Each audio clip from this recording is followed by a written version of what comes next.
बोलो सतगुरुदेव की जय हो। कि दो प्रकार से मानव शरीर प्राप्त होता है।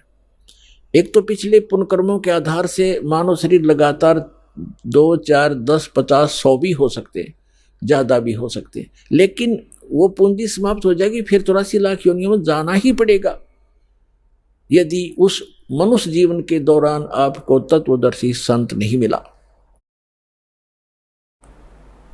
अब जो प्रश्न चल रहा है कि मानव शरीर प्राप्त करके जो प्राणी सतभक्ति नहीं करते, दो प्रकार से मानव शरीर प्राप्त होता है। एक तो बता दिया आपको पूर्व जन्मों से, जैसे परमात्मा सन 1398 में सतलोक से चलकर आए थे, 1518 तक 120 वर्ष इस धरातल पर रहे, काशी के अंदर बनारस में जुल्हे के कार्य करते रहे और अपने बच्चों को एक समय में 1,000 स्थान पर प्रकट होकर परमात्मा ज्ञान सुनाया करते थे, उनको लाभ देते थे, आशीर्वाद देते थे, सुख हो जाता था। वो मंत्र जाप करते थे। 64 लाख शेष हो गए थे उस दानक के, दुलाए के, एक गरीब झोंपड़ी में बैठे व्यक्ति के 64 लाख शेष इतना सुख दिया था परमात्मा ने। तो उस समय आपको चार्ज कर गया भगवान, कबीर भगवान, और उससे आपके मनुष्य जीवन होते हुए आ रहे 64 लाख शेष थे उस टाइम। 64 लाख, ना कोई मीडिया था, ना कोई माइक स्पीकर था। वो परमात्मा असंख्य रूप बना सकता है। तो जिस कारण से उसने आप सभी को चार्ज किया, आपके मनुष्य जीवन होते हुए आ रहे हैं, और आप पूजाएं भले ही दूसरी करते रहे, लेकिन पूर्व जन्म की बैटरी चार्ज थी आपकी, आपसे आपको सुख मिलते रहे।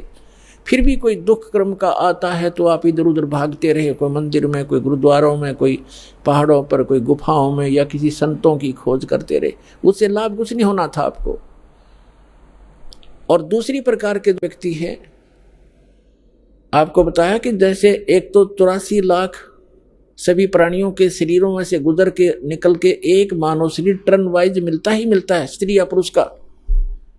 तो जो ऐसे 84 लाख योनियों से निकल कर आए हैं, वो काल के पक्के हैं, वो काल की फर्द में चढ़ गए, वो काल की रजिस्ट्री में है। अब उनको वो भक्ति नहीं कर सकते। एक परिवार में 3 नाम ले चुके हैं, सत भक्ति कर रहे हैं, उनको समझा रहे हैं, वो ठीक ठीक तुम कर लो। ये भी शुक्र है कि वो उनको मना नहीं करते, नहीं तो वो काल के दूत उनको भी मना कर दे, तुम भी नहीं जाओगे, ऐसा नहीं कर दोगे। तो वो ऐसा बताया परमात्मा ने कि जैसे ये कोयल क्या करती है, कोयल पक्षी है, ये अपना अलग से घोंसला बना करके अंडे उत्पन्न नहीं करती, क्योंकि उसके अंडों को काग खा जाते हैं, छोड़ते नहीं।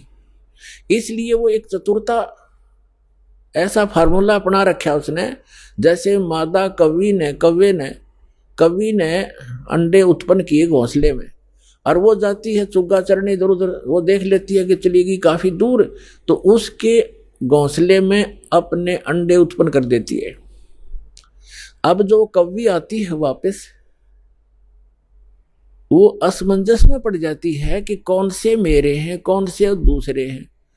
तो वो इस असमंजस में उन चारों की ही परवरिश करना प्रारंभ कर देती है। और जब वो बच्चे उत्पन्न होते हैं तो एक जैसा कलर होता है, कोई पहचान नहीं होती उनकी, बिल्कुल सेम टू सेम रहते। जब और वो कोयल उस पर नजर रखती है घोंसले पर कि अब ये कितना उड़ारी भर रहे हैं, कितनी दूर तक जा सकते हैं, तो तब वो दूर पेड़ पर बैठ के अपनी बोली बोलती है, कुहू कुहू की आवाज लगाती है। जो कोयल के बच्चे होते हैं उनको प्रभाव होता है उनका, वो एकदम ऐसे ऐसे देखते हैं। जब वो फिर बोलती रहती है तो उड़कर वो अपनी माँ की बोली से आकर्षित होकर अपनी माँ की तरफ उड़कर चल पड़ते हैं। अब कवि उनके पीछे पीछे उड़ती है कि मेरे बच्चे गए, कोयल आगे उड़ जाती है, दूर वृक्ष पर बैठकर फिर कुहू कुहू करती है, वो बच्चे फिर वहां से उड़कर आगे भाग लेते।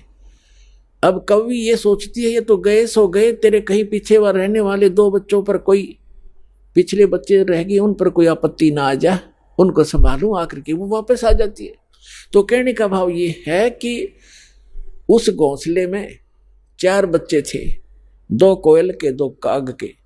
कोयल वालों के वहां बोली असर करगी, काग वालों के बा में भी नहीं, वो देख नहीं रहे, वहीं बैठे आराम से। तो इसी प्रकार समझना, जो परमात्मा के पूर्व जन्म के संस्कारी बच्चे हैं, एक ही जन्म में संस्कारवश एक ही घर में जन्म भी है, जो काल वाले हैं वो नहीं मानेंगे, और जो कोयल के बच्चे हैं वो सतलोक आश्रम पर वाला में जल्दी आ लेंगे, ज्यादा देर नहीं लगाएंगे। यानी जो परमात्मा के बच्चे हैं, पूर्व जन्म के संस्कारी हैं, वो शीघ्र आ जाएंगे। परिवार के परिवार आ रहे हैं, वो सारे के सारे कोयल के हैं, भले ही वो काल के घोंसले में यहाँ यानी इस लोक में जन्म हो गया। परमात्मा ने अपने बच्चों को, एक जैसी क्रिया थी पहले, तो अब बदल जाएंगी, एकदम चेंज हो जाएंगी सब क्रियाएं, भक्तों की भक्तों जैसे लक्षण हो जाएंगे।